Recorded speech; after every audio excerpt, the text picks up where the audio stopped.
আসসালামু আলাইকুম ওয়া রাহমাতুল্লাহি ওয়া বারাকাতুহু। পারস্পরিক সম্পর্ক কেমন থাকতে হয়, প্রতিবেশীর সাথে কেমনভাবে আচরণ করতে হয়, প্রতিবেশীদের সাথে ভালো আচরণ করতে হয়, ভালো সম্পর্ক রাখতে হয়। নিজে যা খাওয়া প্রতিবেশীকে তেমনভাবে দেখা, নিজের মতো করে দেখা। প্রতিবেশী মানুষের সাথে ভালো আচরণ করা, নিজে যেভাবে চলবো পাশের প্রতিবেশী মানুষকে তেমনভাবে খোঁজ নেব যে কে কেমনভাবে চলতেছে, তার কি অবস্থা, তার কেমন অবস্থা, তার দিনকাল কেমন যাইতেছে এবং এইগুলো খোঁজ খবর নেওয়া হয়েছে প্রতিবেশীদের ভালোবাসা। প্রতিবেশীর প্রতি মহব্বত করা, যদিও হোক বিধর্মী বা অন্য ধর্মের লোক। যদি মনে করেন আমি মুসলমান, অপর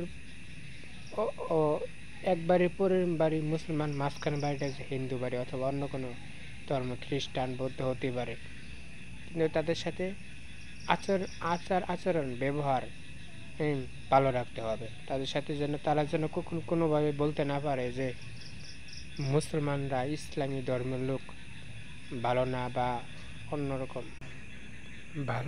অন্যরকম এরকম কোনো শব্দ যেন না বলতে পারে,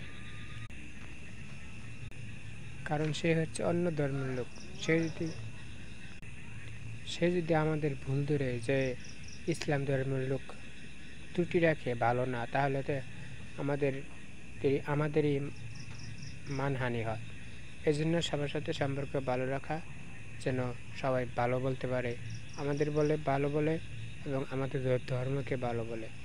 অতএব কারো ধর্মকে গালি দেওয়া যাবে না, মন্দ বলা যাবে না, তবে বুঝাইয়া ভালোভাবে বলে বুঝাইয়া তাদেরকে আমাদের দিকে দাওয়াত দিতে হবে। এটা এসে আশা।